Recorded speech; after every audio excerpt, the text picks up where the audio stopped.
آج میں آپ کو نبی صلی اللہ علیہ وسلم کی ایک نصیحت سناؤں گی جو انہوں نے حضرت ابو ذر رضی اللہ تعالیٰ عنہ کو کی.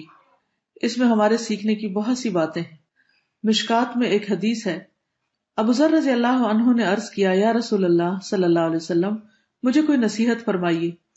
آپ نے فرمایا، میں تجھے اللہ کا تقوی اختیار کرنے کی نصیحت کرتا ہوں، کیونکہ اللہ سے ڈرتے رہنا تیرے دینی اور دنیاوی کاموں کی خوبصورتی اور آرائش کا باعث ہوگا. میں نے عرض کیا، کچھ اور فرمائیے. آپ نے فرمایا، قرآن مجید کی تلاوت اور اللہ کے ذکر کو اپنے لیے ضروری قرار دے، اس لیے کہ وہ اللہ تعالیٰ کا ذکر آسمان میں تیرے ذکر کا موجب ہوگا اور زمین پر وہ نور معرفت کا باعث ہوگا.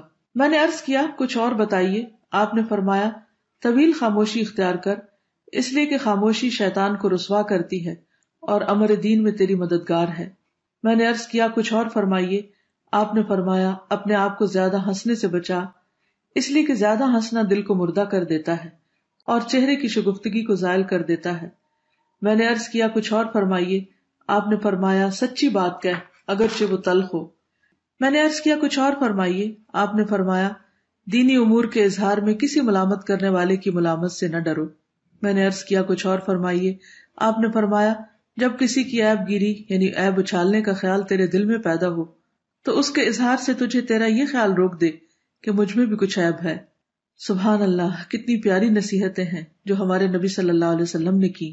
اللہ سے دعا ہے کہ وہ ہمیں عمل کی توفیق عطا فرمائے اور ہمارے اخلاق اور کردار کو سنت کے مطابق ڈھال دے.